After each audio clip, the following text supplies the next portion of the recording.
meat in the freezer. So happy I'm on lunch. It's so stupid. I think it might work. Chaos? Like every hunting season. Seems like it's not going anywhere, but it also seems like it could go somewhere. He lost his paper bag, I swear. I will not. I'm actually pretty good directionally. Nice bouquet. It's not bad. Some leather and tannins. No, not really. There's no leather, no tannins. It's very mapley with a tint of gasoline. Yeah. No, that's going to be really good. Like I love the maple leaves. Yeah, I think it'll be pretty good. All right, well, let's make sure I get the YouTube set up before I jump to the next thing and get the old IG going if it works this time. Last time it didn't work. All right, now it's working. Who knows what goes on in the IT world? Is this Calder? No, this isn't. Yes. Yes, it is. That's from Calder.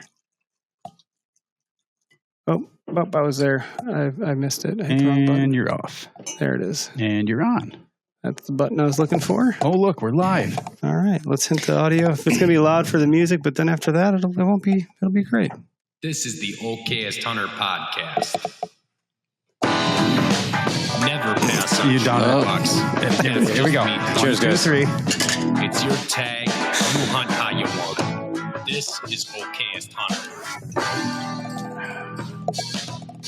Welcome back to the Okayest Hunter Podcast. If you're a long-time listener, hopefully we got some first-time callers on this one, or anybody else want this maple vodka? I went with. I mean, the maple sounded delicious, but I don't know if I can do vodka right now. Is your liver slightly pickled? Not slightly. Oh, that's really like Pretty good. It's not heavy. Is it smooth? Yeah, it's really nice. Good. It's definitely not bourbon though, which is interesting. That's what I'm used to drinking. Looks like bourbon, but it doesn't It taste does. like I thought it was bourbon until I learned how to read. Well, good on you. Glad you learned how to read. Maple syrup flavored vodka. Yeah, Yo, so- man. These labels are good for something. Good thing you saw the vodka and not just the maple and stuck it in the fridge. You're like, hey, kids, go for it. Hey, some pancakes. This is some Northwoods maple syrup. This is how they do it up north. Yes. Holy cow. I'll put a little lead in your pencil. Well, we have a get. Well, we'll jump around, okay? Because I'm still just getting my bear. It's off a holiday weekend. I don't know what the hell's going on. Kids are back to school. Everything's kittywampus. And then boom, first day back is like let's go do podcast too. And you drove down from up north. Yep. Almost 4 hours.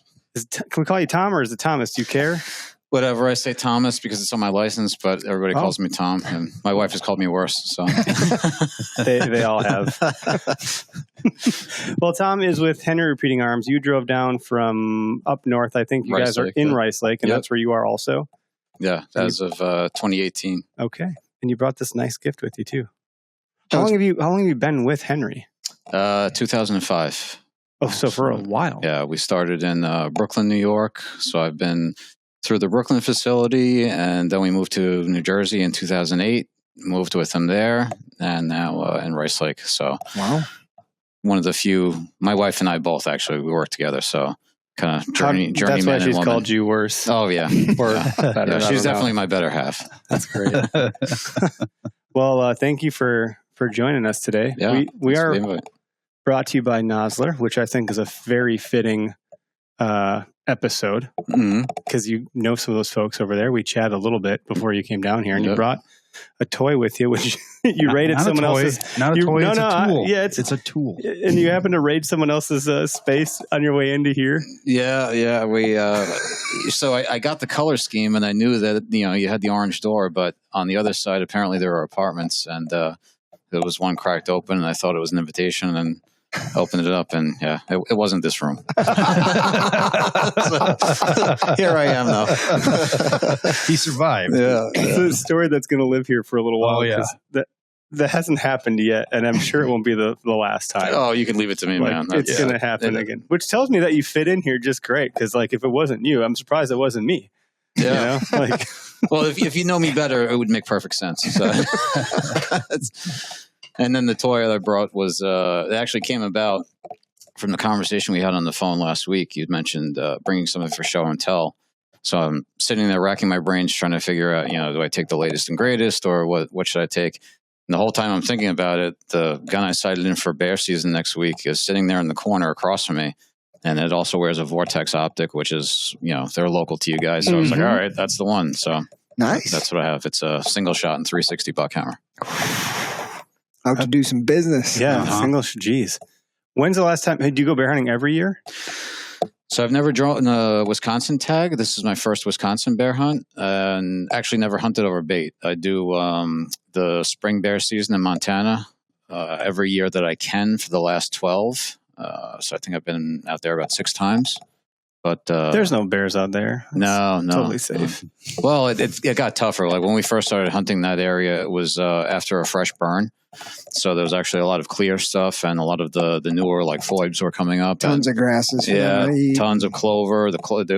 So the logging companies planted clover on the mountain roads to keep the erosion down. Yep. And they would just come out at dawn and dusk and munch on the roads. But fast forward 12 years, a lot of that stuff has grown up, and the hunting the last few years has been very tough.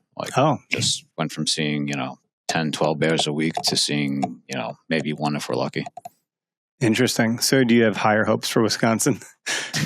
Based on the Outfitters Facebook page, yes. He's been posting some good activity. So has he been running the baits? And then you'll be able to go up there and sit it? Yeah. And I believe the dogs run first this year, if I'm not not mistaken. I think dogs are now, and I think we are allowed to sit starting next week on the 10th. Excellent. Yeah. Cool. So we'd be out there on the first day that sitters can sit?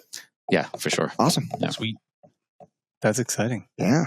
So talk about I guess let's back up a bunch because we could go down we're going to get to all these rabbit holes. Sure. But let's talk about Henry, because you said you've been with the company since 2005. And Henry's been a brand way before that, but this isn't maybe I'm misspeaking, but there's been Henry, and then you guys kind of picked up the brand and have built it out since more modern time. So it's kind of a resurrection. Okay, thank you. So I'm not totally off my rocker. Yeah, which is not uncommon in the industry, like Springfield Armory, for example, Armalite, High Standard, those are all historic names that were either bought by somebody or, brought new life by new owners, et cetera. So we actually were incorporated in 97, and it was essentially my boss, the owner founder, was looking for a name with a historical tie-in, and we already had a lever gun in the lineup. It was the H001. It was a rimfire 22. So he was looking for something to tie that together, and turned out that Henry wasn't taken by anybody. So that's awesome. Henry Repeating Arms it was. Nice. Cool. Yeah. What other brands aren't taken right now? Anything? And how fitting to be a rimfire 22 lever gun, because what's more fun than that? Yeah, I mean, there's very little that you can't do with it in a pinch. It wouldn't be the first option for self-defense or hunting, but that could be employed that way, depending on what you're hunting, though. Like if you're hardcore into squirrels and you're done deer hunting, oh, for sure. It's fun to go out and gives you a little bit of the deer feel with the lever. Yeah. Like then you're just pew-pewing the big fluffy tails. Absolutely. Absolutely. I dig it. I know what you're saying. See? I feel small game is overlooked anyway. I mean, is. It's like there's so many guys that look down on it and like, oh, that's kid stuff. Like I find that in the early season, I shoot as much small game as possible because it gets me kind of like to settle down so that by the time I start seeing deer, itchy in the trigger finger. Yeah, because you haven't, been aiming at anything walking for 9 months, and it gives you a little bit cools your blood down a little bit for sitting in the stand. It's a good way to look at it. And I actually like doing it late season after deer season's done. And I don't know, something about a crispy cold winter morning, watching for bushy tails up in the trees and waiting for that first movement of the day, and you get a bonus rabbit once in a while when you kick into a brush pile. It's pretty sweet. Well, and they stay active past, a lot of other stuff has gone into hibernation or just, low key. And if you're on your feet moving about, deer hunting can be pretty tiresome after a while. And I want to move. And so it's that you can, I guess I'm not surprised because every niche has its the naysayers and the people that just bring crap down. Mm-hmm. Which is probably why I think we exist in this particular space. Like, Pretty good I'm not chance. surprised that there's a problem in small game. I just wouldn't look down on it. And your point about it being, it's like for kids. I told Derek this when we were hanging cams. I said, being in the woods is the only thing that I'm aware of, short of like getting a ground level with my kids, that keeps my childlike spirit alive. Mm-hmm. At some point, my kids won't be kids. So how else am I going to do that? By being in the woods. And if shooting small game is for little kids, then sign me up. Absolutely. Like, because that sounds fun. Yes. Absolutely. And that may be a little bit of the northern Wisconsin side of it, because I know if you go a little bit further south and jump the river, like Minnesota, very strong squirrel hunting. I mean, like, I know plenty of deer hunters who get pissed because the squirrel hunters are so hardcore. They're like going back miles and shooting squirrels. Well, even in my younger years too, bow hunting, we'd be all jacked up to go for opening day. And like clockwork, like an hour before prime time, that's a 22. And you hear a pow, pow. That's 20 gauge. And you hear another 22 go off, and it's slowly getting closer. Going, I'm not seeing any deer for opening day, but I'll see a few squirrel hunters for sure. But they're hardcore into it, man. Yeah, they love it. So what's the, like, what is Henry known for?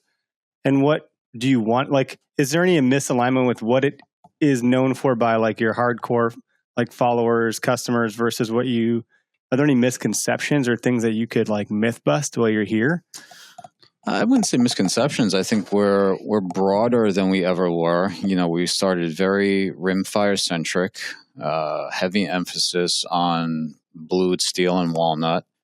And, as time went on over these 20 years, there's more of a market for synthetic stocked guns. Now we're in like the space cowboy lever gun trend. It's I think plateaued, but, was a craze 1 or 2 years ago, which is not my particular cup of tea, but, there's so many different, ways to get into this world. And, I think we wouldn't be serving our consumer base if we ignored the demand. So you get to a certain point where you kind of have to leave your personal tastes aside, and you just acquiesce to what the masses tell you they want. And I'm still Give the people what they want. Yeah. Give them what they want. Yeah, you have to. I mean, I'm a traditionalist, like I call myself the curmudgeon of the bunch, because I know what I'm going to gravitate toward. I like, Depression era Remington Winchester aesthetics where everything is slim and trim, wood steel, blued steel and walnut. Mm-hmm. But I know that that's not everybody. Like there's going to be people that they want Cerakote and they want, a synthetic stock, and they wouldn't ever hunt a wood stocked rifle. So you can't tell them that they're wrong, because they're not. They like something else. Preference. Yeah. Yep. So Interesting. as time goes on, I think our catalog is ever expanding, ever evolving with the current trends and tastes. And it all, like you said, it started with the rimfire. When you talk about it's ever expanding, are there areas where like you had your customers tell you like, I'd love for you to do this, or I'd love for you to do that, or do you have this, or do you have that? Are you getting any market feedback as you continue to expand and push into new areas? Constantly. I mean, we have our ear to the ground. I answer upward of like 700 emails myself personally every week. God. We have, marketing guys that, they dive into like the metrics and do the stuff that old people like me can't do. But we're going to build what now? yeah. But, so all of the above. And I think that there are going to be instances where somebody asks for something and, you'd probably sell 3 or 4 of them, and you can't justify the tooling expense, but by and large, we'll crunch the numbers. And if we see like a consistent request for, X product, then it's spoken about internally. And, that's how everything is born with us. It's a little committee we have, and we get together, and it's all the guys and girls that have input, and we come out of a room with a direction and hope it works. Yeah. I mean, I don't know. I'm willing to bet. So someone had commented right out of the gate, and we know this fella said, I absolutely love my Henry rifle. Holy cow, Henry, that's amazing. So like someone's already enthused that you're on the podcast. I'd be curious to know what they're shooting for, which specific rifle they have. And by the way, I'll just call this out now, so I'll probably do it again. But the phone line is open. The number's on the screen. So if you're watching live, it's 262-757-4122. We'll bring you into the show. I got all the kinks worked out, I think. So we can take calls and everyone should be able to hear everybody and it's all good. You can comment also, and we're happy to take comments. But if you have questions, this is a great opportunity to ask. You guys said you started in New York. You're in Wisconsin. You specifically are in Wisconsin. Now, are all operations now in Wisconsin? Is that correct? And what's the reasoning here? Like, that's a big move. So they're all consolidated to Wisconsin. Both we have the main facility in Rice Lake, and there's also a facility in Ladysmith, primarily making components to feed assembly in Rice Lake. New Jersey facility existed for 17 years after we left Brooklyn, and it got to the point where I think a lot of the SKUs that were made there were the legacy models that began to mature, and their sales volume started to slow a little bit.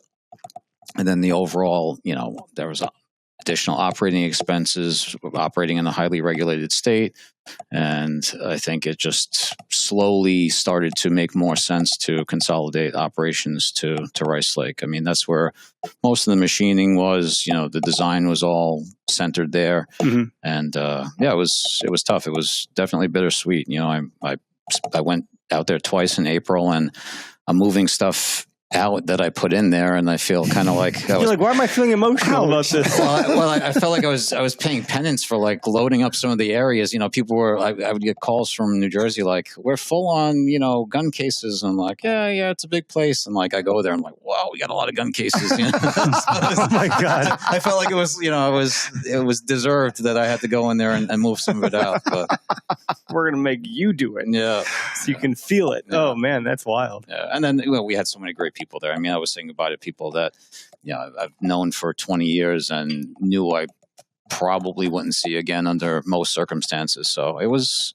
emotional for sure. Interesting. Well, I think just candidly, like, I'm not a gun guy. Derek, I think you're probably a step above me, maybe two. I've got some guns. Greg's like probably 8 steps or 10 steps above both of us. Why is that put on me?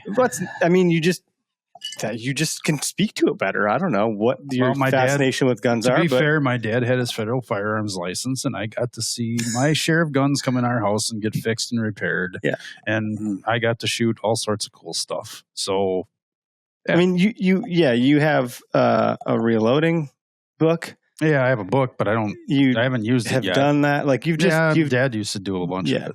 And there's no and so I say that just to set the tone of, I don't know the best questions. I'm a shitty host today because I don't know the best questions to ask. And no, you're not. You got this far. Believe me. We made it 7 minutes, 48 seconds, boy. You didn't look at your watch once. Oh, look at the time. Was it Theo Vaughn that said, this whole time I've had no idea what I'm doing, guys. I feel like that message really resonated with me. It's all right. Nobody does. That's true. But I just wonder, so we talk about small game for like a half a second. We started with bear. So there's a big difference between the size of the animal there. And so in my mind, when I see a Henry rifle, perception of an outsider on looking in is these do seem like they're primarily for smaller game, but they do ladder up into, I can shoot whitetail, I can shoot bear. And on the whitetail side, I can't help but think of like a Hal Blood wearing a green flannel in the Northwoods tracking a hoof with a lever at. Like, that's his, I don't know which one he uses. It's not. It's actually a 7600 pump. It's a Remington. It's different. So these are the things I want to know. And it's in an .6. So .6 has been around for a long time. And what? No, why me? This is why because you know stuff. Come on, man. Why me? It's actually hysterical that you name dropped Hal because he was just out in Rice Lake 2 weeks ago. Yeah. Really? Yeah, we'll be doing some stuff with Big Woods Bucks. That's cool. Okay, so that's cool. I love those guys. And we've had them on. We had one of their guys on. Yeah, they're good dudes. Derek is small woods bucks because he's small, but the woods are big. Yeah. Wow. Oh, that's brutal. My wife took a picture. She loves to bring this up whenever I'm in trouble, which is a lot. We're on our honeymoon in Cancun, sitting by the pool, relaxing, and I'm reading Hal Blood's book, tracking Big Woods Bucks. Nice. At the pool in Cancun. She's like, you can't let deer hunting go for 5 days on our honeymoon. I was like, it's really good. I got to keep going. That's cool. He'll love to hear that. They're great guys. No, Well, but that's like, so when I see Henry, that's where my mind goes, and that there's like a romanticism there. I think hunting whitetails, still hunting whitetails in the Northwoods, like it is a pretty romantic idea to be on the track with a lever gun in hand. Yeah. Whether it probably be a classic 30-30, or if you like stuff that blows bigger holes, it might be a 45-70. But either way, a lever gun has always been probably in just plain old blued steel with a walnut stock on it. Yeah. But you guys make some pretty interesting variations of it too with some of the I've heard brass. the term blued steel 3 or 4 times now. I need someone to like. It's the same thing as your rifle. Your rifle is blued steel. Okay. I noticed that seemed to resonate with him. I thought I struck a chord when I mentioned some of the vintage guns, and I saw like a little. Did you see me go like this? Yeah, I was like, it sent a shiver down his spine. He kind of Dude, like there's something feels so about good. it, man. It feels so good when you talk about vintage stuff. You sick son of a gun.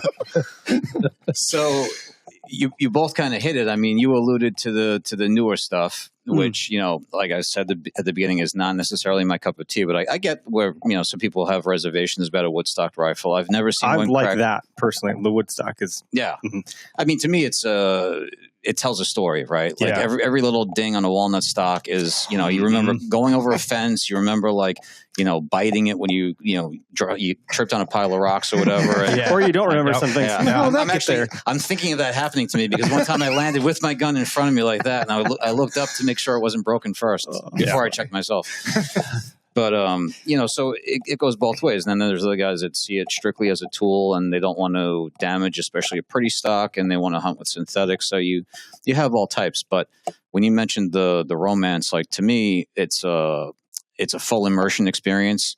So, like all that old school stuff, like the smell of the hoppies, the smell of like the bourbon after the hunt, the Filson or the, wearing woolies and all that, like all of that speaks to me, but it's, I'm just about the soul of it. I like that old school stuff. I don't, then I have friends and relatives that they want to paint their face and wear like a ghillie suit or whatever, and that's their jam. But like I'm not about the SEAL mission in the woods. So I just I'm just curious. So with the company and having such a strong tradition, you guys make some beautiful firearms. Would you say that most of the people who are buying yours are using them strictly for hunting, or do you have people who kind of use these as like, they're shooting and then they kind of sit in the gun case and just look awesome and iconic and traditional? Or like, is it mostly guys buying it for hunting purposes? I think we have everything, honestly. So I could see that, like in my mind, like, man, this is like a beautiful gun to hang above and like put on the wall. Almost. I mean, you can see a cowboy shooter, putting it in his scabbard alongside his horse and off the saddle and using it in cowboy competition right along with a 6-shooter. And you guys offer those too. Yeah, and we try to hit all those different levels, and based on reception at like NRA show is our best consumer show. And they'll come up to you and like they'll point to like the Golden Boy commemoratives especially, and they'll say like, oh, I've collected every one of these. They're like potato chips. You can't have just one. And that guy's got like a safe full of like 35 of them and sends us pictures. And he's just all about collecting them and looking at them and takes them out, watches westerns and levers them in front of the TV. Oh my God! And then I love that. Like a kid there are just people in front of the floor. Yeah, and then there are people that they're diehard hunters and they use it. And it's a regular everyday hunting rifle, so it's all types. I like to use my stuff just like I like to drink my bourbon. There's vodka? no collection. You mean your vodka? Yeah, bourbon, but vodka today. So, some people collect it. I don't know. I see both sides of it. I mean, because I come from the Northeast and space was at a premium when I was an apartment dweller, especially, I didn't have the luxury of being able to spread my collection out. So I had a hard and fast rule, like if it wasn't used in the year, it went, but that's just me. And then I have like the cabin that we spring bear hunt out of in Montana. My good friend Darren, I mean, he's a serious collector of all types of guns. So it takes all types. Yeah. There was a question that came in. It'll pop up on the screen in a second. We do have a caller hanging out, so I'll see who that is. The question in the comments said, I don't know if this will get answered. Well, I think. But as a Michigan hunter, what is the reason a 450 or a 350 hasn't or can't be produced in a lever gun? Yeah, you and I were talking about that a little bit on the 350 way. it's kind of difficult. But go ahead, talk Yeah, about that. 350 in particular, we've just had some trouble with not the overall length of the cartridge, but the bullet geometry. Just something with the ogive and the way it presents in our receiver just didn't seem to play nice. So that didn't go very far. 450 we'll still be taking a look at, but currently we have the 350 in a single shot. Okay. We do have a caller. We'll get them in here. Looks like we got Cody McLaughlin on the line. Let's see. Hopefully you can hear us. Cody, can you hear us? Yeah, I can hear you. How are you guys? Good. And Doing good. We can hear you, I think, right, everybody? Oh, yeah. Let's check with our followers on the live stream. Can everybody else listening, can someone comment? They can hear Cody. I can hear him. Hopefully we get a comment. Usually what happens is our listeners can't hear the caller. But I think we got it figured out. So, Cody, what's going on, man? You got a question for Thomas here? No questions. I was just calling because I was watching you guys at my stepdaughter's softball game here. So Just better think. Yeah, you're like, hey, I'm going to call these on boys. his mind. Yeah, no, I got rained out, so I'm hiding in the car. There you go. I was watching the podcast live stream. That's fantastic. So I figured I'd check in with you guys and see how your early fall's going. Well, I know you're up in Alaska, so what are you shooting up there? Like, what's like? Are you doing any bear hunting? We've been talking about bear hunting a little bit. We've been flirting with it. We're probably going to dive in fully here because I know you're probably chomping at the bit to show that thing off and talk about your. Oh, sure. Yeah. Cody, what's going on up in Alaska? No. Yeah. Well, yesterday was the duck season and the bear season opener for brown bears in my unit. And so I do have plans this week to go out stalking a creek that I was taking some guys from the Congressional Sportsman Foundation fishing on last week because we saw a bunch of bear tracks, but we saw one in particular. This bear track was as big as Brent Miller's foot, which is a size 14 boot. And oh, geez, it's a good size pad. On that creek. So I'm planning to go back to that creek either tomorrow or the next day, and just kind of walk it all night. See if I can get a bear off of some salmon carcasses that are kind of piling up on the creeks because we got a good salmon run this year. But yesterday was actually the duck season opener too, and I took my now 10-year-old soon to be adopted daughter out, and she shot her first duck on the wing. So, Heck yeah. Congrats. Nice. Good job, man. Shot one more than me. That's a memory. Yeah. She tried to water swat and missed, and wouldn't you figure she shot it right out of the sky when it lifted off. She likes the challenge. It was a cool moment for her because, it was a cool moment for her because she was like, she hesitated and she's like, I can't shoot it. She's like talking to her mother. And her mother's like, well, you might as well try. And then bang, she blasted it right out. You might as well try. That was a big confidence boost for her. That's awesome. Some of my best memories are hunting with my daughter, so that's what it's all about. Yeah, I'm excited to get my kids more and more involved every year.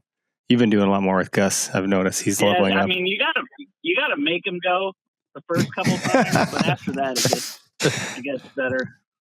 Yeah, you got to do the, come on, we're going. Yeah, you don't have a choice. You're coming with me. Yeah, no, the first couple times, especially when it was rainy and cold, she's like, "Why you want to go hunting today? Is ugly." And I'm like, "Yeah, that's when the ducks will be moving." Yeah. So learn to love bad weather, honey, because we're gonna be out there in the rain and the snow.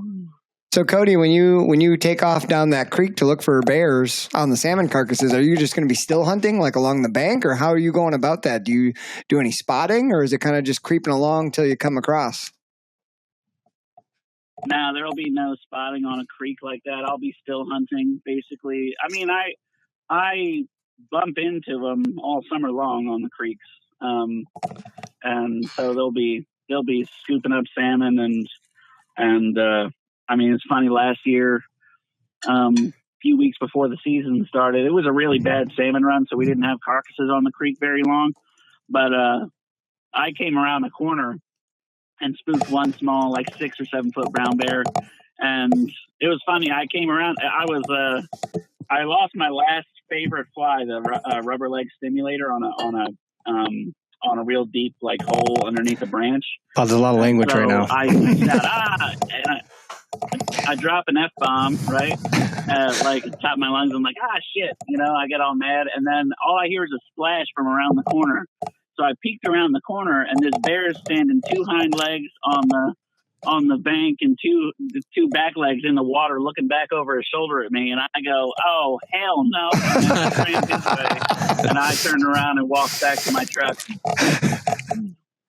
Oh, that's crazy. But you got to be used to a little bit of that being up there. Like, I'd be pooping my pants. Oh, yeah. Well, the first time you see one of them, especially a big one, like the first time I saw one, I was hunting alone. I got dropped off by a bush plane up in Kodiak at aptly named in the Terror Lake area of Kodiak. Perfect. Up in the mountains at this alpine lake. I know. And I was actually I had just dropped trout to hit the heads, as it were. And then this bear just comes waddling out of the bush, and he must have been 9 foot, all of 9 foot tall, and it just looked like a Suburban with fur. And I was like, and it was the first time this was the first year I moved up here, and it was the first time I had seen one in the wild. Like, I had seen him at a distance to some degree, but like he was like 150 yards away, right? And I was like, holy crap. And if I hadn't already been going to the bathroom, I'd have crapped my pants. Just came out a little faster. Butthole perking up real nice there. That dropping trout came in real handy at that moment. Grizzly laxative. Yeah, no. Although it was funny because, like, I bought the 10 mil, and Eric, you and I have talked about this before. I bought the 10 mil originally because I was told, I was told to buy a 357 Magnum or something like huge, but I was like, I want to be able to shoot more bullets if a brown bear charges me. But I'm thinking to myself, 220 grain, that's fine, that's plenty to take down a bear. And the first time I saw one, I was like, this is not enough. Did you file the front sight off that 10 mil? Say what? Did you file the front sight off that 10 mil? No, I didn't. Yeah, you should have, because it'll hurt less when you pull it out of your ass after the grizzly stuffs it up there. That's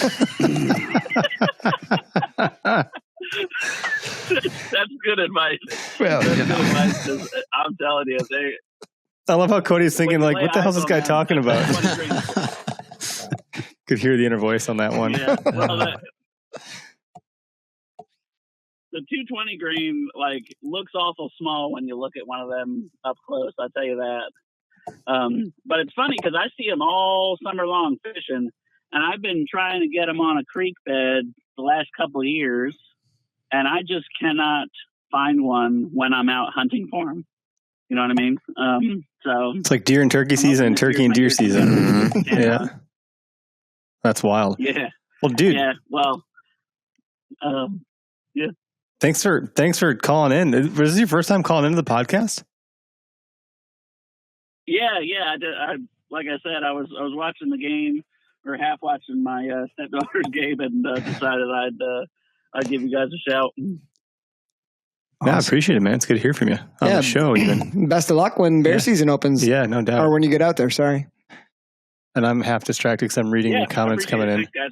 Yeah, have a good one. Good luck to your daughter in her game. Have a good one. All right. See you.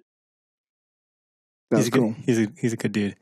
And up in Alaska is a whole different. Oh yeah, thing. that's like the Mecca. Yeah, he's just. I mean, every photo he posts, I'm like, oh, look what you got to do today, Cody. Mm-hmm. How nice. I'm in a basement working. Yeah. Would brown bear be on your list ever to go give that a try, or what do you think? Where I hunt in Montana, there is a sizable brown bear population. In fact, he and I were talking before about the potential for delisting them. But every time they talk about it, it seems like it gets bogged down in the courts. But we see sign, in the first grizz I saw in the field that, just to his point, like the first time you see one, you're all day, you're glassing, you see black bear, and then you see this thing that looks like a linebacker, and it's just like, it's a different animal altogether, So I don't know. The Alaska thing is probably too rich for my blood currently. I have kids in college, but I don't know. And I'm also more. So parenting doesn't get cheaper. Okay, no. Duly noted. Perfect. I'm primarily a meat hunter. Brown bear they don't have the same table appeal. No, but Derek, it was a black bear.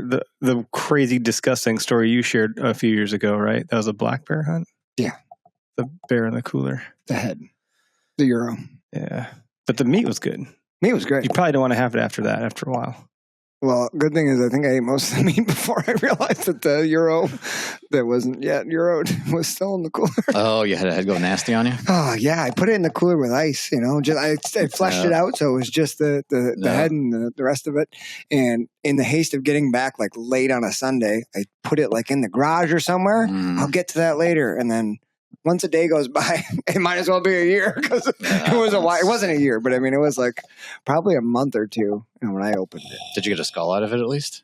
No, the whole thing. I just was like, I can't do it. It was not a very big bear. So like I already had a bigger one. I was like, this one I'm done with. So had we known each other at the time, I had a coworker who dropped his pretty nice deer off to a taxidermist who never got to it.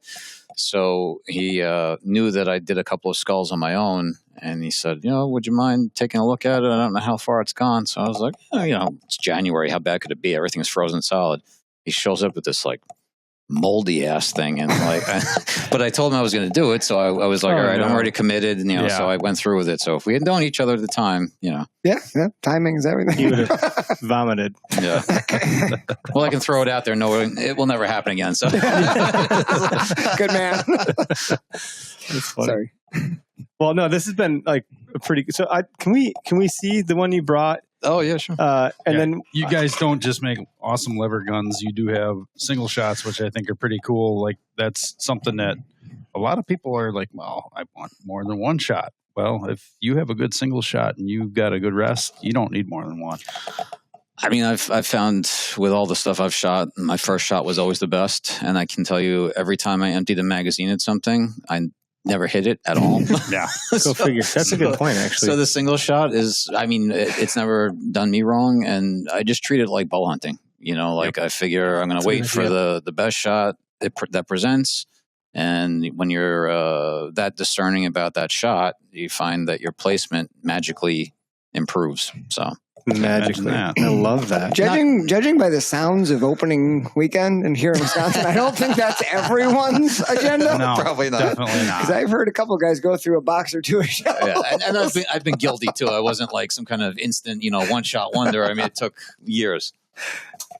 It's nice. Yeah. So just a visual for everybody. Yes, thank you. So this is the one that's going to put a bear down next week. I'm hoping, yeah. So walk us through this one. So this is a single shot break action. It's our H15 series single shot rifle. This one happens to be in 360 buckhammer. And it's a cartridge we worked with Remington on. And it's got similar ballistics to other straight wall cartridges, but a little bit larger bullet diameter, a little bit more horsepower.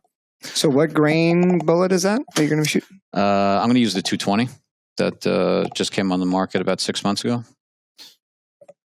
That ought to do the trick. And then Vortex optic on here, huh?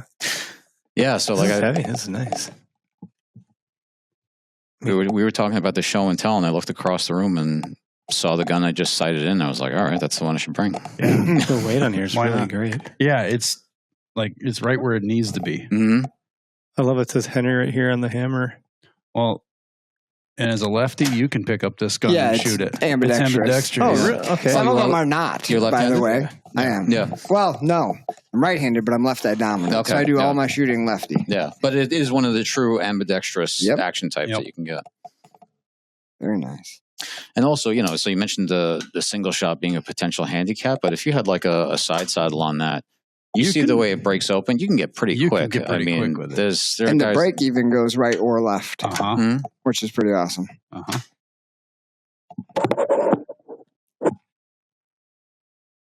Lefty doesn't work so good. No. This mic is not ambidextrous. That's a beautiful gun. Yeah. I think the mic is ambidextrous. Grizzly Adams did have a beard. Says here George Washington's teeth were made of wool. The internet it's never wrong. So it's your first Wisconsin bear hunt. So it's black bear. Yeah. Then and is it did you say it was in the Chemonagon? Is that where you're going to be? No, it's closer to home. Actually, the outfitter is a guy near Ladysmith, Twin Creek Outfitters, Okay. Who I just found Googling because it turns out that unlike other states I've hunted black bear, that's area specific or zone specific rather. Mm-hmm. So when I put in, I realized like, oh, it's for this zone. So then I started Googling who, had active baits in that zone and found this guy. He turned out to be close to our other facility in Ladysmith and been checking his Facebook posts and looks pretty active. So Sweet. That's awesome. hoping to connect.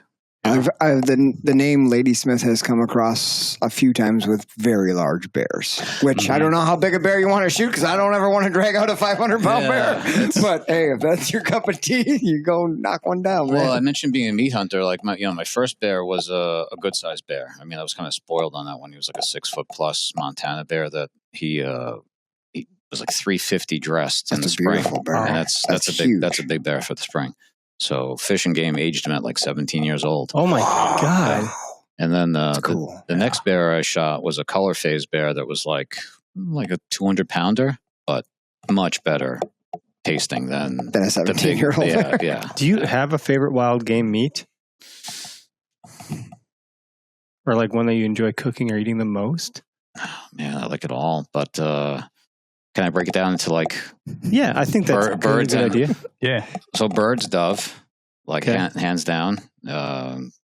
Pheasant is like just dry to me. Dry. Yeah. It's very dry. Yeah. Game meat, I don't know, man. I mean, like we probably eat more deer than anything just because that's what's there and it Same. just ends up on the table. And I figured out so many ways to cook it. I mean, my daughter's crazy about like backstrap fajitas. Like I remember I took her on a hunt when she was like, must have been 8 years old. And, I didn't know how she'd react to seeing a deer actually shot. She had eaten it plenty of times up to that point, but never saw one get killed. So, I shoot this doe and she like throws up her arms and she goes, backstrap fajitas. And I was like, okay. That reminds me of Logan. Right. I guess we're good. Yeah, all good. Still going to eat it, right? Where are the venison sticks? Yeah, exactly. Are they in there? No, we got to get those produced. And bear is a great one too. It's just my wife is not crazy about the idea of eating it. She finally broke down and tried it towards the end. Winnie the Pooh as a kid? No, I think when she found out that they were being checked, and then like the similarities between they and raccoons, and eating the same stuff, like for her was just a bridge too far. But she finally broke down and tried some of it. I made bear carnitas, which was like, I mean, it was phenomenal. Like you wouldn't know that this wasn't the best beef you ever had. It was seasoned. And I was just going to ask you if you had to make one dish with bear meat to convince someone that this is good meat, but it sounds like the bear carnitas. I mean, that's what I would actually love. That's a great way to kind of mask some things because you got all the good stuff in there. Yeah. Oh, and I can give you that recipe. It was. Have you had the bear ribs? You keep the ribs and ever make those? I never had the ribs. Oh, No. do it. No. The bear. We've done it on every bear we've got. Fantastic ribs. Yeah, really awesome. Yeah, we did. So besides the carnitas, the lasagna was a big hit with both of my daughters. That was, I mean, but you wouldn't know that from any other ground meat once it's in the sauce and with like roasted vegetables and everything. Smart. Stews. It's anything that's either ground or like a low and slow. Which is probably why your ribs turned out so well. Yes, did you like smoke them or? I think we just low and slowed them in the oven, with a little sear and then water and a tin foil over them for a long time and let them steam up and kept them moist. Very, very good. A lot of meat. Yeah. A lot of meat. They're delicious, and I mean they have to be managed like everything else. They really are like a big raccoon. They get into a lot of stuff, property damage, and just.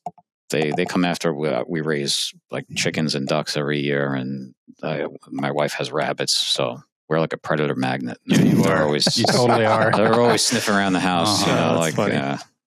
Interesting. Well, I'll switch it up just for a second because we have a question from our good friend Tony. He says, does Henry have a gunsmithing or custom shop department? For example, I have a fixed cylinder bore barrel on my lever action 410, but I'd like the interchangeable choke barrel to be put on it. Unfortunately, we don't, but the guys at Briley, who are the company we source our production chokes from, they do a great job of that. Oh, okay. Good to know. Briley. Yeah. There you go, Tony. If he wants to send me an email, I can get somebody at Briley to help him out. And Tony, I can share his email with you post podcast if that's something you want to do, or you can go look up Briley. We're getting some good questions answered here. Good. I imagine you get these kind of questions often, so this isn't anything new. Oh, all day, every day. It's just you're on the spot. Yeah, no, that's fine. Yeah, you've been at it for a while, so it's like you probably heard most of it. Oh, every time I think that, I'm wrong. I get new ones every day. Yeah, well, it's good. It means people are intrigued. You're striking a chord. Yeah. But the meat question is mainly because, like, you talked about trigonosis, and I've heard that before with bear, and you were talking about bear a lot. And I'm like, everything I've heard, it sounds like it's really yummy, greasy, but then I've heard about and my wife would draw a hard line there because she doesn't trust my cooking. Anytime these two come over, she's like, why can't you learn to cook like Greg or Derek? Blah, blah, blah. And I'm like, why do I have to if I can invite him over? Smart man. You guys like the party we threw that a couple years ago. That was fun. That was a good one. Is your backstrap? Would you do stuffed backstrap? Yeah, I mean that was awesome. That's kind of a rookie move too to get anybody to like backstrap if they don't. But I mean, little cream cheese with onion and mushroom and garlic and bacon wrapped around it is pretty. You had it caramelized all beautiful. Yeah, I did. Come on, don't downplay it. It was pretty tasty. It was pretty damn good. Backstrap is a tough one to turn down, though, even for the more apprehensive crowd. Like, I mean, my wife is, she likes the best cuts, so she'll eat, inner loins, backstraps. By the time we're down to shanks, she's tapping out. I'm eating the huge, slow cooked things, or any of the scrap meat, and forget about organ meat. That's just not going to happen. But she's all about when it's perfect. No sinew, cubed. She'll eat it. Mm-hmm. I forget who the gal was we had on. Lyndon. I'm just thinking of Lyndon. Anytime I hear organ meat, because our buddy Lyndon from Oregon, who invited us out 2 years ago for a blacktail hunt. He was explaining, and he had a good friend, Dylan. I think it was Dylan who started that. But all these health benefits of eating liver, and I think they're eating kidney and all this, and heart, and all that. And he's like, we just it just didn't, it doesn't taste that great. So we just started throwing it in with our grind meat and our sausage. That's smart. So you're still getting nutritional benefit. You don't taste it. And I was like, that's genius. So this year, everything's going in with my grind meat, and I'm going to do it. Well, what do you think is in real sausage? Way worse. You don't want to know. They're not taking pork loin and grinding that up. That's scrotums and freaking hooves. Yeah, hooves and snouts. Burgers. You guys probably aren't wrong about that. There's somebody's eating a hot dog right now. Mike's eating a hot dog. Sorry, Mike. Sorry for ruining your dinner. Calder said, thanks for the bourbon, Calder, because this is from Calder, who's in New York, which is where that one came from. So it's kind of fun. Yeah. We miss you. Yeah, heard 165. So that's just it. My dad actually, I think it was Father's Day, got me the best meat thermometer I've owned ever. I don't know the name or the brand or anything like that. It's this little yellow one. It is stupid accurate. As soon as I turn it on, it's got the air temperature instantly. Mm-hmm. And as soon as I penetrate the meat, it's dialed in. It's a digital one. I don't know if you guys have gone through shitty meat thermometers. Oh yeah. Oh, I don't know why that's a thing. It's the circle one with the hell. But this one, it pierces really good. It's spot on. So I've been using the shit out of that thing because then I can show Holly. Mm-hmm. No, this is the temp it's supposed to be cooked at, and this is the temp it's at, and we're good. Right. And that makes that has made meals a lot more enjoyable because then she's questioning it, looking at it, shining her cell phone light on it. Does that look pink to you? It's like that scene from Does that look like spit to you? Yeah. And truth be told, we're a consumer society that's trained to just trust the FDA on certain things. But the reality is, I trust. If you looked at your average factory farmed animal and what they go through and the processing floor and all that, I mean, that's there's so much bacteria and everything in that you have to cook it just as much as anything Well, else. us human beings, we're pretty resilient. Like worst case scenario, where you get the stomach bug for a little bit, it's not going to be a good day, but like you're not going to die. Right. Well, maybe trig. I don't know. I knew a guy that was on a mountain lion hunt that ate some of that, and it was recurrent. Let's just say that. It would come out every once in a while, and he'd have an episode. Not good. From trichinosis? Yeah. That's ugly. No. Yeah, but still, he's alive. Yes, to your point. He's just living with that poor choice. Just reminded every so often. Toughen up. It's only dysentery. Why'd you kill? How have you killed so many cougars? I just keep shooting those things. Just putting the hurt on that freaking species. There'd be a lot of dead bears if a bear ever gave me trig. I'd be on a rampage. Even though it's my fault, I got to take it out on someone. Yeah, of course. Or something. That's a human trait too. Oh man. That's where the lever action comes in, not the single shot. Well, how good does it feel to do that has got to be one of the most iconic feelings. And I think it's like institutionalized. And if you look up that word and like the deep seating meaning that word has in our brains from kids watching cowboy movies. For sure. Yeah. Like, holy shit. Yeah. The fact that you guys own the brand that is Henry, it's like. Yeah. My daughter, when she started to shoot, she went through every action type. She had a bolt action trainer gun first, and then she had at the time, still is, like the 1022 is so ubiquitous that like every kid ends up with one at one point. She wanted a pink one, or I thought she did, which, she was too tomboy for it. But then I got her a lever gun, and as soon as she started levering it, she made that remark without any kind of coaching or, wasn't hinting at anything, but she reacted to the action and the fact that it was, manual and you're actually like you're participating in it. Yeah, exactly. Yeah. You're not just pulling a trigger and it's more iconic than even a pump shotgun. And a lot of us grew up. Our first shotgun was the old 870 pump shotgun, and there's just something about you pull that release and drop the slide, and it's a thing. It's the same thing with opening the door on a lever gun. Mm-hmm. No, it's also uniquely American among action types. I mean, other action types are from Europe primarily, but the lever gun is truly ours.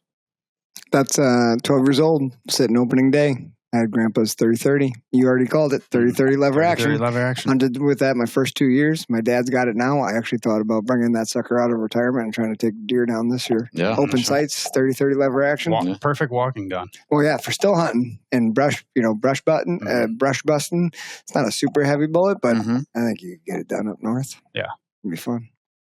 Yeah, might have to do it. Shot placement. Yeah, placement. I mean, it's this kind of stuff. It's for me, it is a lot about you guys heard me talk, like the romanticizing of deer camp, deer woods, all of that stuff. But like, this is one of those for me where I feel like it's a matter of time before I'm holding one of these, doing a still hunt. And for those that listen, because I know we do have a number of people that are new to hunting, and just because like I wouldn't have known, still hunting is a type of hunting where you're taking a few steps, stopping, watching, observing, listening. Like you're using wait till an airplane flies over, or a nice breeze kicks in, or dogs, whatever it is. And like that type of hunting is less boring. You cover a lot of ground. It's hard to know when you can do it around here because it's so pressured. Like you're probably going to ruin someone's hunt 9 times out of 10. Probably not super ideal. So you got to find, like, I think like the Hal Bloods of the world where they're way up in, was it northern Maine or whatever it is? Yeah. And I think those guys are moving a little bit faster than actual still hunting because they're cutting a track and they're actually tracking them. Still hunting is where you're almost like surprising them in their bed, and a lot of shots that you get are, you just woke one up and they get up and they run. I mean, I still hunted New York like on public land. That's how I cut my teeth basically. So I didn't hunt out of a stand until I moved to Wisconsin. I didn't have access to private property for the most part until I had my own backyard. So still hunting is an art of its own, obviously. Yeah. Knowing how to move quietly and how fast you can go, where you can still look, and it depends on each person. And then you throw tracking on top, which the art is not only being able to follow and read a track, but knowing when to slow down and start your still hunt. Mm-hmm. So if the track's old, you have to burn rubber and try to catch this deer, but you also have to know when okay, this deer seems like it's feeding or slowing down or approaching a thick area. And if you don't slow down, that deer's busted. So these guys, like the Hell Bloods, also know when to read that. And now I slow down and I look behind every deadfall, and like that's a whole different league. It's pretty high level stuff. Yeah. And when you start seeing deer, you know that you're doing something right, even if they're moving ahead of you a little bit. Because if you're doing it completely wrong, they're moving ahead of you like by a mile before you even notice, right? Yep. But if you're pushing them and you're seeing tails, at least you're half right. And then so like the best advice I ever got was if you think you're walking slow down to about half that pace. And then, when I really started to slow down and I really started to just, like take my time and go through it, because sometimes they'll spot you and they won't move. They won't necessarily flush. They'll just, you'll be standing there and you'll see like an ear flick, or you'll catch like an eye through like some heavy stuff, and they don't waste calories. No, for real. Yeah. That's a good point. Yeah, they understand that to a degree that they're camouflage. And if stillness is their camouflage, a lot of times they'll remain still. And you'd be like, I can't believe I got that close. Yeah. It's because they couldn't believe you didn't see it yet, Right. And it's happens a lot when I used to deer hunt up your neck of the woods with my uncle. He's like, you get bored, don't hesitate to get down. There's a ton of land here. It was all paper company land up there. So you just get down and you slowly walk. And that's what he said. If you think you're walking slow, go even slower. Yeah. And just look around. And I don't know how many we couldn't shoot does, but I would bump does all the time and turn around and look, and there's one staring at me from the other side of the ridge. Where did you come from? And, watch it bust out, and I wonder where it was, so you go and find its tracks in the snow, because it's when we actually had snow up there, and shit, it was like 30 yards away from where I saw it. It was bedded, big melted spot in the snow down to the pine needles. It's like, okay. And you look at it and go, oh yeah, there's a crown up the ridge here. There's a little bit of a crown here, and the wind was going over her back, and it's just all those things you kind of put together. The snow really helps you do that, but still hunting gets you out there and gets you in their element. Yeah, it's a lot of fun. Go slower than you think. I struggle with. It's tough. I'm not a patient person by nature, so I get that's it. a human nature thing, right? Like the immediate gratification. You get it in your mind. That I want to be back to the truck by dark, and if I want to make this loop, I'm going to have to really haul ass to get through here. And we're so destination oriented too. Like even if we're still hunting this, like, well, I really want to get to the edge of the river. So like, maybe I go a little bit faster this first 400 yards when really. Well, and you're also cognizant of like the deeper you walk your way in. If you do shoot something, you got to walk it back out. So it's there's that. That doesn't come until later. We got a good guest coming up for that topic. Guy that I met him at phone. Dylan? But he got a double hernia from that exact paradigm. Oh man! So I'm excited to hear that story. Yeah, but you stocked that one in your socks that one year. Like, how long did that feel? How long did it actually take? I wish I knew. I wish I had just like in general. I would say, man, it wasn't a long distance. It was bow hunting. I spotted this deer bed down and decided to get down and get close was my best option. Mm-hmm. So it wasn't a far distance. It was probably like 90 yards from the tree. Took off the boots. I bet you it took an hour because it was like gusty winds and I would only move. It was all dry leaves. It was November. So like it was just moving when the wind was blowing. But the hardest part was I could see his freaking rack sticking up. And when you're thinking anytime rack, he's going to immediate gratification. Like when you can see him, you're like, oh, I just got to get there. Like just got to get there. But like it probably took an hour to cover 70 yards. And you also want to, like, there would have been a sense of urgency around the fact that, like, if he gets up, I'm not ready. Or what if he gets up right now? Thinking about which foot I move forward so that I was in shooting stance was like a constant thought. Like if he does get up, I got to have like my right foot's got to be forward. Otherwise, I'm going to have no chance of moving at all. Right. And then it just luckily worked out. Yeah. That's intense. That's the kind of stuff where it's like, he's going to get up on the wrong foot, or I'm not going to. Yeah, the things that can go wrong do go wrong. 9 times out of 10, it's when they go right when you're like, I can't believe that worked. Well, I'm not a gambler by nature, but there's a little bit of a gambler element to being a hunter because it's like, how many days do you crap out? And then the one day that you get one down, you're like, yeah, I knew it. It's like, no, you didn't. Like you're in the right place at the right time.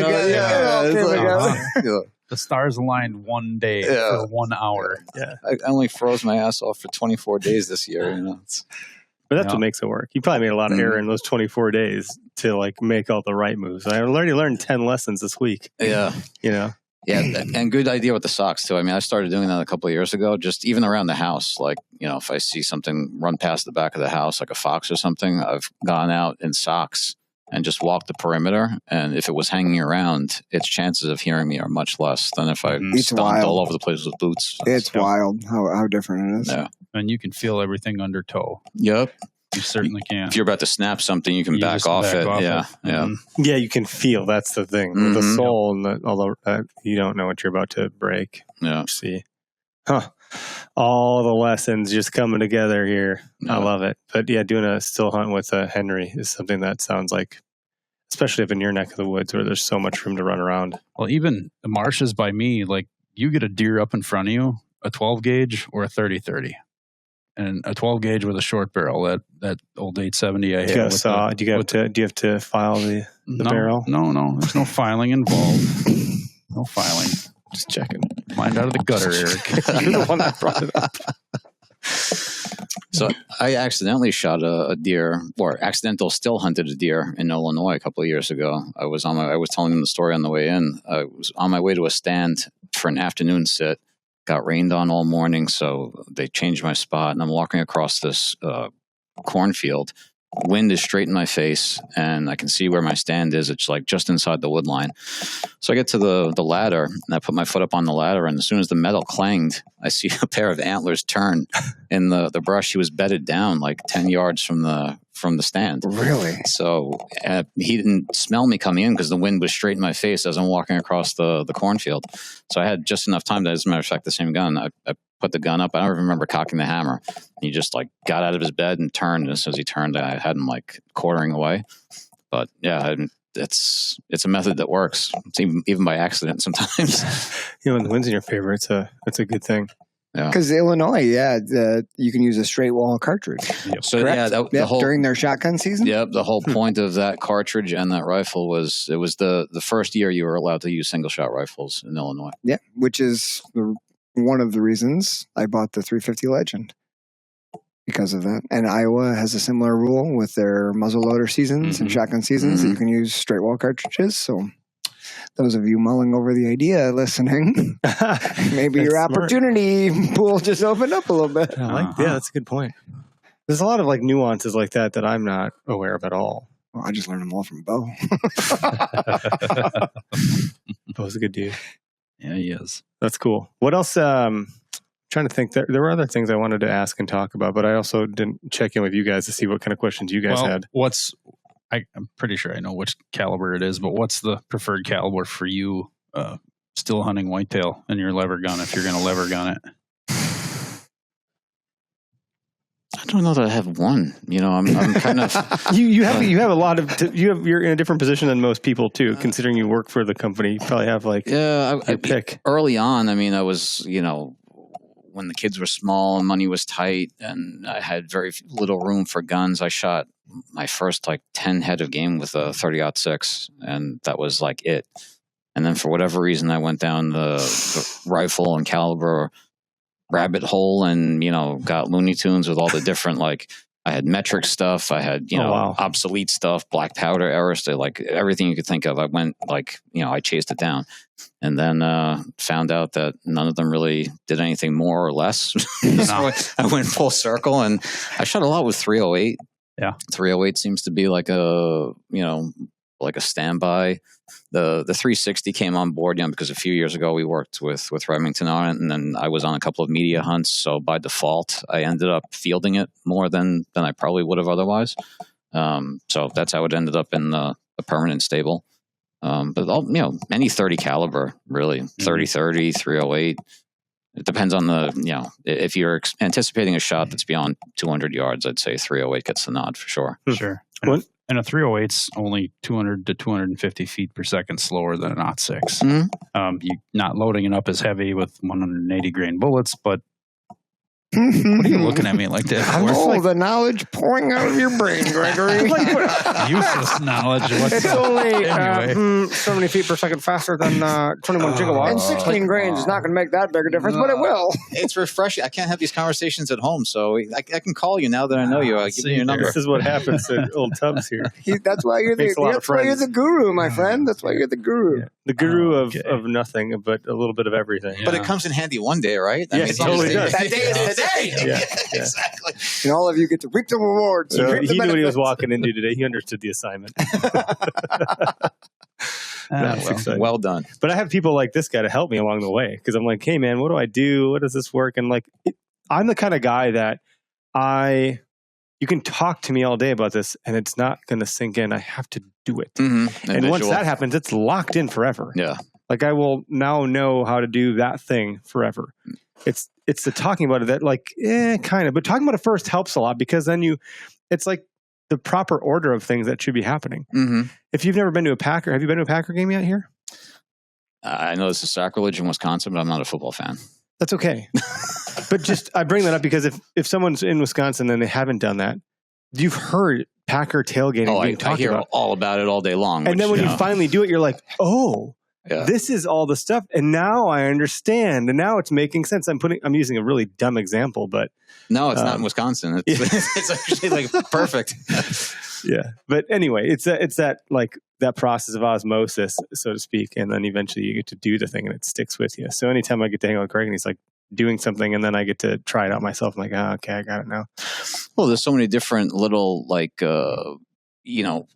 rabbit holes you can go down in this industry and in the shooting world. You can be endless, into right? old timey calibers. Like I mentioned metric calibers before. I mean, I know guys that shoot, only like 6.5 by 55 and 9.362. And it's, like everybody has their own little world that they occupy. Some people are just straight up Glock fanboys, won't shoot any other auto load. Like you also you get comfortable in what you have learned. Mm-hmm. And then that's what you know. And it gets uncomfortable. It gets uncomfortable to get outside of your comfort zone. Like if you lose, I mean, like, gosh, I'm like really struggling with my words together because it's the day that I talked about when we got here. I'm just totally off my rocker today, but you have to be willing to look stupid to learn something new for a little bit. And I think that is a really uncomfortable feeling for people, especially in a world where you got a lot of guys that really do know their shit. For guys, especially, I think it's intimidating for the ego aspect of it. I mean, I was lucky when I was being mentored. I came into it pretty late in life, and there were some gun shops you walked into, especially in New York. There were few and far between. Where it was like if you weren't already indoctrinated, like they didn't pay any attention to you, didn't want to know you. And then I was lucky enough to hook up with some people that didn't take that approach to hunting and shooting, and were kind of happy to take somebody under their wing. And if not for them, donating their time and being patient, I wouldn't have been able to absorb anything, just having that opportunity. So, and it's, nice to be in the company of people that are in the spirit of passing that on, because that's what keeps us going. Yeah, I think there's some people that would look at a wobbly fawn and be like, look at that stupid thing that can't walk, push it over. And there's other people like, oh my God, that thing can't walk, let's help it. Like I think the people that are like the latter, that are the ones that help you, that's what we need more of in general. Yeah. The people that are like, hey, he doesn't know his stuff, let's help him. And that can be the sad reality in just about anything Of that course you it do, can. right? Yeah. Like that upper echelon, so like friendly reminder to Snowboarding, all. fishing, Yeah, like yeah. pick a thing. Don't be the highbrow jerk who, scoffs at the newbie. Like, I mean, you're sitting pretty high up in that chair right now. I don't know. Pretty high. Bring it down. I can't see any of your hat. I can't see any of the buttons on your hat, so I don't believe you. And also don't forget that the antis perceive us as, they see the killing part of it as being the end all. Like that's the only thing that occurs. They don't know about the camaraderie, the help, the giving other people a leg up. And I mean, I've my first couple of deer that I shot, people passed on their own opportunity to shoot something to give me a chance just because they knew I didn't get anything. So, those types of selfless acts are something that the outside world doesn't see or even know about. So we should do a better job internally of, policing that. Yeah. There's some good dialogue happening in the comments here because Tony just jumped in to answer that question. But Calder asked 30-30 with 150 or 180 inch grain for big woods whitetail. Yeah, but also depends on what flies better out of your rifle. Yeah, it does that. If you're hitting your mark with a 150, I don't think a 150 is not going to go down a whitetail. Yeah. Bullet construction trumps weight a lot of times. Always. So. Yeah, it depends on the bullet. He answered it right. I think 180s for shorter ranges. If you got a lot of brush in the way, a heavier bullet's going to go through brush a lot better. Where if you got more open woods, a 150 is going to give you a little more distance and shoot a little flatter. Depends. I know that's probably not the answer he was looking for. Well, there's no hard, fast answer for any of these. And I think the bullet construction thing you mentioned is solid because, man, over the years, trying lots of different bullets and finding some that I love finding that mushroomed out bullet in the offside hide. That's a beautiful thing because every ounce of energy went into that animal. Yep. I really like that.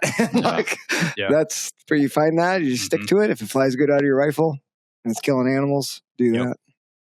I found 3 bolts like that in a whitetail a few years back. I think that you shot or that someone else shot? That's that one. I shot it 3 times. This one? Yeah, it's the one that Joel sniffed out of the woods because he found all 3 bullets in it. He's like, let's dig around. And, there it was.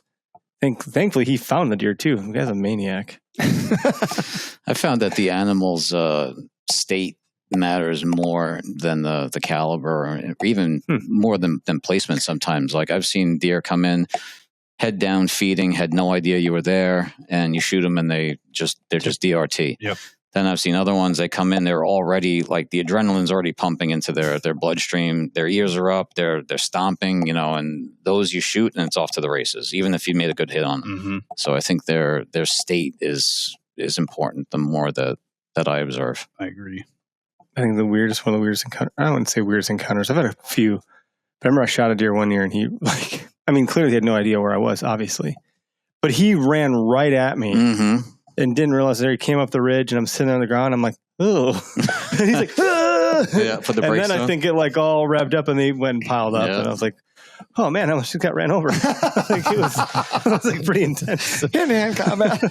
Yeah, you never want to be downhill. That's a good point. Yeah, because you could tumble and roll. Yeah. Holy cow. So anything new for 2025, 2026 that's not embargo that you can talk about, or we don't like to divulge too much before an official release and teasers. But I get it. SHOT Show is that's like the main debut for the industry, so you'll see new products there. You guys have a big booth there? We do now. Yeah. So that's been a progression for you then too. Do you guys start in the basement? Yeah, well, we used to hit the NRA. In my time there, we hit the NRA show very hard for all these 20 years, and SHOT we kind of came back to. I used to go and just have meetings with because I handled the export accounts also. So I'd have meetings with some of my importers, so I didn't have to go to Germany or do any of the international trade shows. They basically were in the U.S., so I took advantage of it, and so I would just go and have those solo meetings, and then slowly it got more and more evident to us that as we did the range day and these other things that we needed a presence at SHOT again. So for the last 4 years, we've been back. It's a big, intimidating, overwhelming, exhausting show. It's a big show. In a crummy town. Yeah, I'm not a Vegas guy, but it's... Some people are, and I'm not one of them either. No. But it's I think it's a good place day for one, that. 20,000 steps typically, it's easy. And everything looks so close because of that desert air, it does that Jedi mind thing. you think what is it? Which one has like the Egyptian theme? Luxor. Okay. The Luxor, I think. Yeah, I think the but you see it, it looks like it's right there. You can touch it, but you've walked 8 miles to get to it. And it's just, everything's like that on the Strip. I'd like to get to the Sphere. Like, if I'm going to be a tourist, that's the one thing I think I'd actually try to give a shit about trying out, because it just looks so neat. But other than that, I don't give a crap at all. No, you can see, like, somebody who has a residency that you haven't heard of in 25 years, and all of a sudden a resurgence. Creative surge hit them. Well, that's cool. We'll have to visit you guys and say hi at SHOT or whatever. I'm sure it's just back to back meetings and dinners and lunches. You try to fit all in. You don't know how you're going. Where's this restaurant? You're walking down weird places. The 11 o'clock at night steaks are a killer. That's something that, everything else I can do in stride, but the late dinners that they go late. They go late and town doesn't shut down. They're heavy. We had a good dinner with the Nosler crew last SHOT Show in January. That feels like a long time ago. Yeah. There was a sushi joint and they just kept bringing stuff. I don't even know what the hell was going on. Lots of sake. The food is great in Vegas. I mean, the food is, it's everything. It's like any other major city where everything comes to you. You don't have to search it out. So that's a little different than parts of the Midwest. Yeah, really. A little bit. The only thing I miss. That's the only time. When they say like fresh fish, I'm like, fresh fish, huh? I'm not in Maine. I'm not in Seattle. Bullshit. Like, how did it get here? Define fresh. Well, if it's walleye or northern or bluegill, I trust it. We can do that. We do like our fish fries here. Yeah, it's a different story. Oh, I'm all about them. All about them. Bluegills especially. You and Matt are you're doing a lot of pan fishing. Are you not keeping all your fish and cutting them up? I haven't.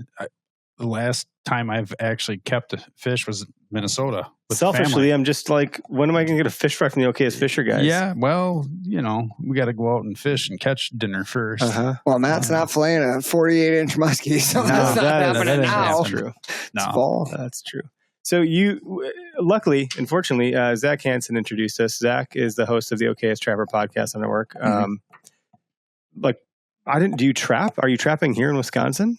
Yeah, actually, that's where I started trapping. Really? Yeah, I hunted for the better part of 10 years before I started trapping. How did you two come to meet each other, and how did you get on this podcast? Like, how did that all go down? So I think he bumped into my boss, the owner-founder, Anthony Imparato, on LinkedIn. Okay. And then we exchanged some, emails internally, and somebody name dropped to me because they knew that I mess around with raccoons and skunks in my spare time.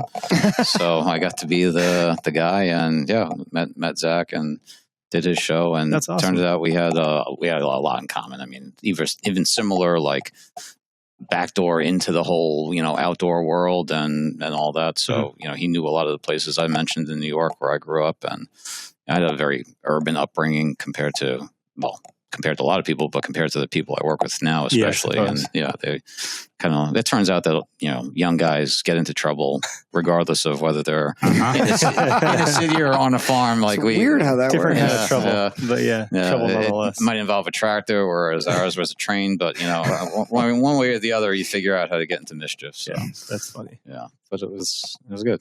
That's cool. So what are you dispatching them with? And you have a different, are you dispatching animals that you're trapping? Yeah, I mean, so I am a fan of conibear traps, which, that's a kill trap. They dispatch for you. Oh, but, okay. Footholds, so 22 lever guns, that's like kind of the standard. Yeah. That's awesome. Are you keeping the furs? And yeah, I am. I felt kind of bad about just like chucking them and had the long winters to contend with, so figured may as well do something productive. And I mentioned like I'm a meat hunter, so I'm all about like using as much of it as I can. So every like raccoon or skunk I got in the beginning, I was actually processing and taught myself tanning, and like I told Zach, made every mistake in the book in the beginning. He did too. I ended up cool. And he sent me his book after, and I was like, holy crap, this is like I could have written this. Like, why didn't I think to? But every crazy ass looking like fox with a weird face, and starry-eyed raccoons that were like all cut out and stuff, but got progressively better at it, and now it's pretty much down, like where I can That's awesome. turn out a finished product that looks nice. You used to do a little bit of trapping back in the day? Yeah, I did. When furs were worth something, and my neighbor had a major They're worth the memory, problem. okay? Yeah, they were worth the memory. But I didn't go through trapper safety. A friend of mine, I would accompany him on trap lines going after mostly mink and muskrat, and then we would do damaged coons. So we would go farm to farm, and but I got cats. No problem. We got box traps. So I learned to get really proficient with box traps, what baits to use, what baits not to use. And I learned how to skin pretty quickly, what not to do with skinning. And my buddy had been doing it for 30 years. So he's like, yeah, this is how you skin one. And Yeah, don't cut. Oh, too late. You cut too close to that. Well, no problem. This is how you work around it. Yeah, so I had somebody to mentor me around it, but it was good. I mean, some of the raccoons I would get, I'd dispatch them. I just had a Ruger single 6, and I'd put CB caps in there and dispatch them out of the trap with that one hole. You know, you first got enough holes if you're not good with a knife. So one small all hole. my first have lots of holes. Yeah, I came to like the lung shot more than the headshot. Really? I found the headshot was real messy, especially with skinning. You know, because you're pulling everything down, then it's gravity takes its toll and stuff's leaking out. But the lung shot, especially when it's cold out, if you didn't get a pass through with like shorts or CVs, you just have the one hole, and as you skin and you're if you case skinning and you pull it down, you just have the one hole that could be leaking, but most of it's still contained in the body cavity. Yeah. I think his reason for headshot is, you didn't have a hole in like a part of the pelt that was mostly used or more favored. So that's just what I did. But it makes sense to me that, if you're using a light load, lung shot and let them bleed out, but even still, they make a mess. So you try to get them out of a box trap as quick as you possibly can, and then hose it off, and most of the time they're not touching that box trap for a while. Funny that you mentioned the cats, because I, being new and trying to figure out the bait aspect of it, I checked out all the YouTube videos and read as much as I could. And we had a cat that was a rescue that we were fond of, and was always hanging around the house, and I didn't want to trap the thing, so I had a live trap. I'm trying to think of like all the different baits that the cat wouldn't touch with a 10-foot pole. So I settled on marshmallows and maple syrup. So loaded it up, and a couple of days later, I see the door is down. I'm like, yeah, I got something, probably a raccoon, maybe a skunk. Go out there. The thing is meowing like crazy, covered in maple syrup. Fur just like matted to its body. So not only did I have to get a terrified and semi-pissed cat out of there, but then had to clean him up and get him, back into kitty shape. So not good. My God, what a mess. Yeah. Our best bait was definitely the crappy candy hearts that you would get in grade school. The chalky Starks candy hearts, best thing ever. Yeah, because they're not sticky. I mean, you could throw some kind of jelly in that trap too, but anything sweet. But they seem to like we just throw a handful of candy hearts at the back of the trap. We wouldn't get anything else. You might get a possum once in a while, a rabbit, just because it was in an area where rabbits were running around and it got flushed in there. But raccoons seem to like the candy hearts. Is there a shot placement for skunks not to spray so far? I can't figure that one out. I've had people say the guts, like shoot them in the guts, but I don't know. I've heard people say the heart shot has greater success than the head. The head is almost a guarantee spray. Yep, I can confirm that. Most of mine were conibear. Yeah. Did you get sprayed? Well, my backyard did. Yeah. I did not. I stayed about 20 yards away, but the headshot, there was a pretty good release. Yeah. I've been unpopular on a few mornings where, that smell just permeates everything. Everything. It's so potent. It's brutal. It just... And if you do it enough, you get kind of used to it, and you're like semi-immune, but not the rest of your family. No, not so much. I hope I never do it enough to be semi-immune.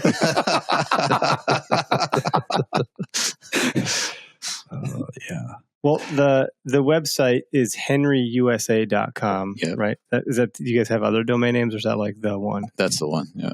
henryusa.com. And you guys are on, it looks like Instagram, Facebook, X, YouTube. Are you guys on Rumble and LinkedIn? You guys, and the fact that your boss and Zach connected on LinkedIn tells us something too. You're doing a good job across all those platforms. Yeah, our social media guys are, and I'm not that guy. I'm the guy that's into rifles from the 1920s. But our social media guys that are in their 20s, they do a fantastic job. That's cool. And I'd say that to bring the plane in for a landing, I suppose, but.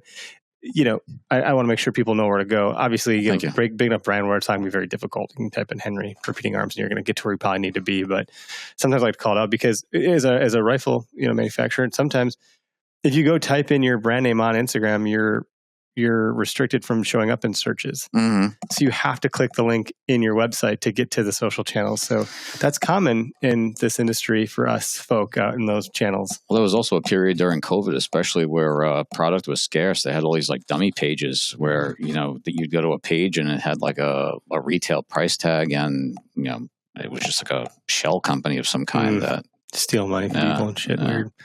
Yeah. Any okayest moments other than, tripping and making sure your gun's still okay, or like so many. any of that, as you've been sitting here talking with us, any of that kind of come to mind where you're like, I'll share that one. The one that comes to mind automatically is I was lucky when I started to have success. I had great success, and I was like a one shot wonder. And I used to read stuff like, why does anybody need a follow up shot? They always go down the first time I hit them. And then I had a very humbling experience in Newfoundland on a moose that I shot facing me and got into one lung. And apparently moose can go very far with another lung. That's a pretty big lung. It's a big lung. Yeah. And it was a long day, and everything, you can think of went through my head, like, we're not going to recover this thing. I wounded this thing. There's blood all over the place. And like, you just can't believe that it got through that, but you're in that mode where you're desperate to recover it and, make sure that it's not going to suffer. And it just, that was an okayest moment for sure. Did you recover it? I did. Yeah. I mean, much later in the day. But it died off of the one shot. No. Took another one? Yeah. A couple more. Okay. Yeah. So, but it was humbling, and it was a valuable lesson, because up to that point, I think, I wasn't arrogant, but I felt it maybe came too easy to me in retrospect. So it was kind of like put me back in my place and knocked me down a few pegs. We need that as humans from time to time. And the woods are really good at making sure that, and God and the deer woods will humble the shit out of you real quick. Great at reminding you how bad you are. My life's going great. Thanks. God's like, wait a second. I'm not done teaching you something. That's absolutely true. Humility. Here you go. Yeah. Here's You're more welcome. of that. I wonder how some people get through, not that they're getting through, but like the people that have gone so far. I mean, we're all relatively youngish. Okay. We're not in our 20s. But we're not in our 80s or our 70s. There's 70, 80-year-olds that you meet that are just as dumb as a 21-year-old. I'm like, did you not learn anything through the last 80 years of your life? Or did you just stop giving a shit? What's going on here? I feel like you should know better, but okay. It's like being too insular and not exposing yourself to, you hit the nail on the head before, you're not opening yourself up to that experience where you might fail. Yeah. And I think if you're unwilling to put yourself out there and, take that risk, I don't think you'll learn much. Mm-hmm. I think that's why I like these guys, and we all seem to get along. Zach's another one. I bring him up because you're on a show, but I think his Instagram handle is "Let Me Die Learning." Yeah. I mean, that doesn't spell it out for you right there. It's that's right in front of your face. It's cool. For sure. Well, thanks for driving all the way down here. I always hate thanks when for the invite. people came all the way down, just for us. That's okay. But it also means a lot, though. It's another part of the state I haven't seen yet. So there you go. I'm here for 7 years. I haven't been out this way. There's some good eats in Oconomowoc. The Crafty Cow is a fun spot. I imagine it's open today. Okay. It's Tuesday. I can nail the name of the town. I feel like I did something. There's a really good Mexican joint in the strip mall across from your hotel. Okay. Called El Jimador. Okay. It's delicious. Good. And I hate strip mall restaurants because I'm like, this is boring. Yeah. Where's the character? But the character's in the food. It's good food. And if you don't have any hunts planned for December after the whole gun deer season winds down, highly recommend a tailgate at Lambeau, because it's not about the football. Yeah. It is not about the football. It's about like the some people don't even go to the game. It's amazing. Yeah. It's amazing. It's an experience. Lambeau in December. And it's About all as good as bleachers. it The whole gets. stadium is bleachers. There's no one gets a special seat in We the don't stadium. have to go in the stadium. But just in general, when you do, you're just you like, can just chill in the parking lot all day. You'll be good. I promise. Yeah. You'll be good. That's something I like a lot about Wisconsin. That's, definitely the ability to enjoy the simple things. It's not, New York, or not just New York, but I guess the coastal cities, have a tendency to just chase that elite atmosphere and, exclusivity or whatever. And, here it's just like, even golf is different here. Golf to me in the Northeast was like all guys in pink pants and sweaters. But here it's like guys that I work with, they'll from the factory floor go and play golf. In sandals. Yeah. Crocs. You guys are all about your Crocs. My kids just got new Crocs 2 days ago. I had someone, I was shooting the bow in the studio here, just getting the form down and trying to learn, and I had my Crocs on. I think they're actually my Mucks, but they're very similar. Yeah. And one of the comments on Facebook was like, I know all I need to know. You're wearing Crocs. You have a low IQ. I was like, what? Like, Right away, he must have been from New York. I don't know. Yeah, maybe. I don't know. It's like, you elitist. We love you, Calder. We're not dissing New York. He's not like the rest of. No, I was kidding. Yeah, it's an interesting world we live in where people get behind keyboards and they get some big balls. Stereotypes. Yeah, that's what it's crazy. it is. But anyway, no. Thanks again for coming down this way. Hopefully, you give a good. I think the hotel you're in is like one of the newer ones. So hopefully, not too many people have clipped their toenails on or anything too weird. Yeah, I've seen so many hotels at this point. I wake up. I don't even know where I am anymore. Oh man, we had to stay at Circus because we're cheap as shit here at Okayest Hunter. Didn't they blow that place up? I don't know. Well, they didn't. 2 years ago, we were there, and I'm like reading the reviews online, and it's pictures that were like from yesterday, essentially, of like bed bugs, and people are bleeding. Yeah, and I'm like, that was a thing. I was messaging my buddy Tyler. I was like, I know we're like trying to ball on a budget here, buddy, but like, what are we doing? It was $50 a night. That's unheard of. Yeah. I brought my own sleeping bag, and he was making fun of me. I was like, "Phew, man, I'm bringing my own. I'm not getting into those covers. Are you out of your mind?" Oh man! And I didn't. I never did. And he thought it was the funniest thing in the world. I was like, "Well, whatever. I'm not going to have bed bugs, bro." I would have thought Tyler would have been the one freaking out. I would have guaranteed he was the one freaking. He didn't see the pictures that I saw. And all. When I hear circus, I just think of Fear and Loathing Las Vegas. Yes. It is disgusting. when he walks in there, and if you haven't seen that, see that. Be prepared to see that. I think it was probably amazing way back in the day. Back when you could smoke in your rooms because you can still smell it. Yeah. I think the strip of the 40s and 50s, like that Rat Pack era, was probably something to behold. If that's your thing, but it had like a different kind of like glam to it. Yes. Than, it's just, like not my thing. Almost elegance. Yeah. Well, everything was more elegant back then. Guys wore like, a shirt and tie to get a haircut. Like, hence the traditionalists. Everything's got a little bit more, more meaning back then. Cool. Well, I'll wrap it up, folks. Thanks for tuning in. I didn't mention in the beginning just because we have a guest and I get excited and I want to like jump in. But if you haven't had a chance to see all the new stuff Latitude has brought out, it's amazing. Like the Method 3 is everything it says it is. And sadly, it's better than the Method 2. And I'm only sad by that because that's been my saddle for the last 3-4 years. So I'm like happy and sad at the same time. It's a little bit of a mixed emotion. Rack Hub, who you guys know, it's Huts holding this deer here, the antler behind Derek. And then Gerber, the sign that's been on display this whole podcast. We just finally got around to shipping out a bunch of the co-branded knives from Gerber and Okayest Hunter from our giveaway. Sorry for the late turnaround on that. We got most everything sent out. I know we've been tagging a few things of people showing the prizes that they won from inventory season, but I think we just about got everyone covered finally. So appreciate everybody for tuning in. And if you haven't already gone over to iTunes to give a rating and review to help us reclaim the fact that I had duplicate feeds there, that would be fantastic. Really appreciate it. So have a good week. Welcome back to the work week. Yeah, thanks. See ya. See ya.